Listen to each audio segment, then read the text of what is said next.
Hello there and welcome back. Oh, my Stream Deck was misbehaving. So, technically, in this video, we are going to continue our Jenkins in Kubernetes journey. And I have this repository which is filled with different testing frameworks from Python. It's a course which I created. You can find it on Udemy. And we want to create a pipeline which is going to use pods to spin up Python images and run the tests, and then we want to collect the results. So PyTesting is going to be the name, and we want to create a pipeline. What authentication is required? So PyTesting, and we want to create a pipeline. So here, under the pipeline definition, we will need to enter the following. So we want to use a pod template, and this is going to be a YAML template, 1, 2, 3, 1, 2, 3. And technically, we want to say that we want all the actions on this pipeline executed in a Python container. So we want to use the latest Python image, and it will come from the hub.docker.com. And if you search for Python, this is gonna be the image that we use for our pods. And after that, we can define our steps. So, for example, we want to create a node with the pod label, and inside here we are going to have different stages, and these stages are going to represent steps that we want to perform.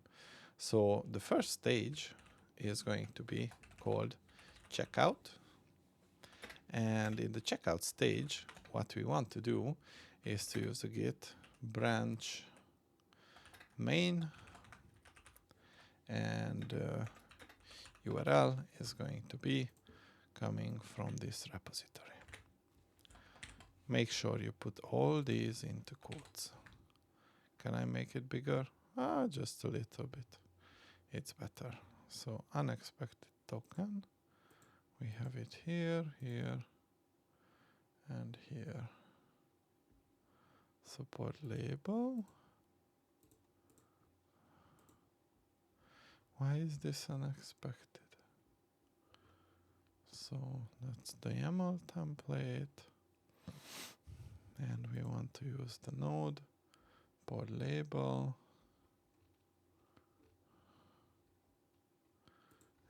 and what is going on?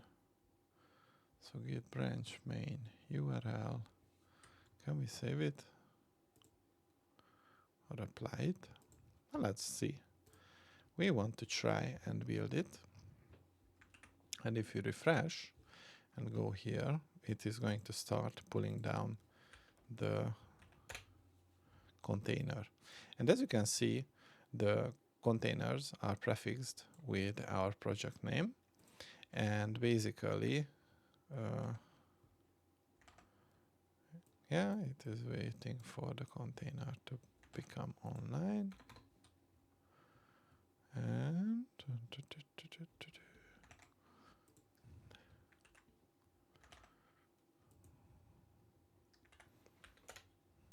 38 seconds, 42 seconds. kubectl log pod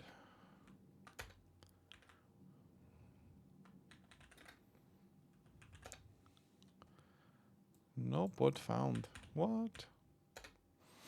Terminating. Oh, now it has completed.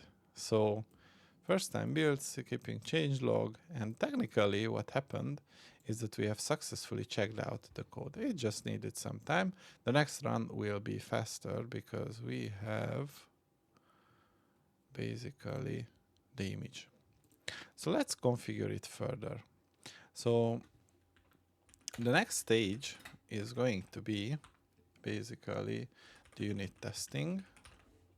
Let's put it between quotes. And inside this stage, what we want to do is to call our container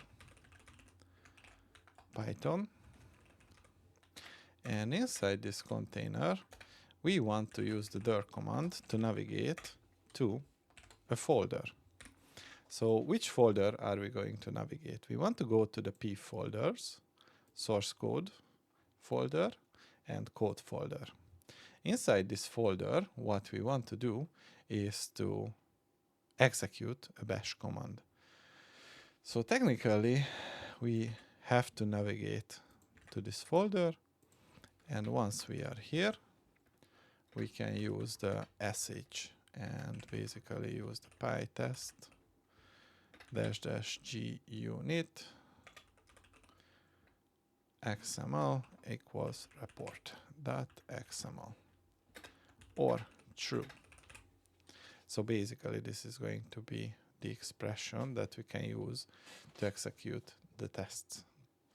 And after the stage completes, so here we are, this is the dir's brace, this is the container's brace. So the next stage is going to be called publish unit test. So since we have this XAML file, we can use our container Python, and inside this container we will have to use the directory above, and inside that directory we can use the junit report.xaml, and this is going to be publishing this report. So if we save it and click on build now, we can go to our pods, and you can see that this container is creating. Why did we have the error? Okay.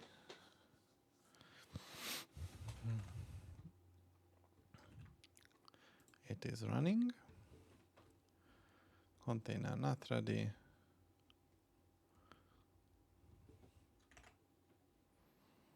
It kind of takes a little bit. Oh, my. One thing that I have forgotten is basically to install a dependency, but this is going to fail because of that. So when we are using the pytesting or the unit test, we will have to use another command. So python -m unit test. And for the next example, we will have another one. So yeah. And no test report files were found. Okay, so the container has terminated. Let's build it now. So this is going to be the third one. And if everything goes well, we should be able to see the appropriate output. So that's the unit test. And I think we have the wrong directory as well. So we have to go to the code and not the pytesting. Another mistake. Let's build it now. So code directory. And here we can use the -m unit test.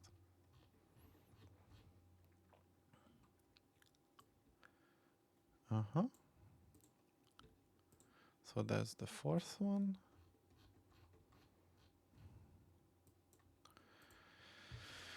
Okay. Oh, it failed again. Why? Why did you fail? So we have the unit test, and in the unit test, This is what we want to achieve. And after the unit test is there, we will not be able to publish these unit tests. So maybe we might as well get rid of these. So not to overcomplicate it. And as you can see, I'm kind of still learning the ropes. But yeah, this is what it is. Now it's fetching the branch.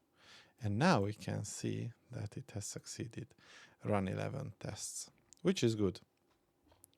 So the next one that we want to configure is basically another stage for PyTesting. So in this stage, we want to go into the P source code PyTesting folder. And inside the PyTesting folder, we want to execute the appropriate tests. So this is what I was referring to before. So in order to run PyTest, we will have to install the appropriate module. And since we are here, what we can also do is to go and publish the PyTest results.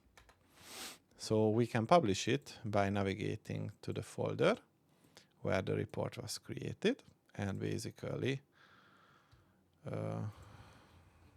use the report file. And if we go back and trigger another run, we should be able to see the results. And one more thing that I have noticed is that nose testing is the name. Good. Recording test results. No publisher found. Perfect. So now in the top right corner, we can see the test results. And you can see that 26 tests were successfully or have successfully passed. And now we have the nose testing. And basically, nose testing. Good. This is going to be another stage. And technically, we want to use the N source nose testing folder. So this is going to be the source, N source nose testing folder that we want to use. And we want to run the nose tests. And after they are complete, we can collect the result and publish them. So the publish part is basically navigating inside the directory and grabbing the report.xml. And if you go and schedule the build, we should be able to... What? What's the problem? Oh, there is an error in the syntax. Maybe one more than we need. Yeah, we had one more curly braces. So it is cloning the repository, then running the unit tests, the PyTests, and after that it is going to collect the results. And if you go back to the landing page, you will see that these are the test results, and we have 35 tests which have passed. I think this is pretty neat, and that's all I wanted to show you in this video. See you in the next one.